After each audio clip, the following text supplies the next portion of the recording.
সূর্যের 12টা মুখ জমিনের দিকে ফেরত দেওয়া হবে।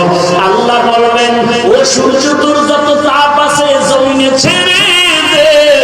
সূর্যের তাপে নবী বলেন, বেঈমান নাফরমান গুনাহগারের মাথার মগজগুলো ভাতের মারের মতো ফুটতে থাকবে।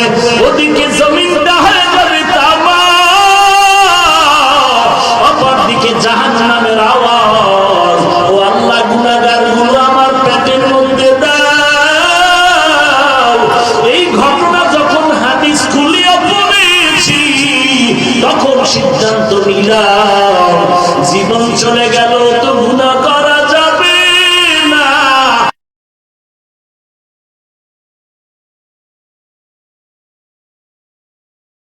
এই ভিডিওটি দেখে সবার ভিতরে একটু ভয় আনুন প্লিজ। সবাইকে যেন আল্লাহ হেদায়েত করে এই কামনা করি, আমিন। আপনারাও বলুন আমিন।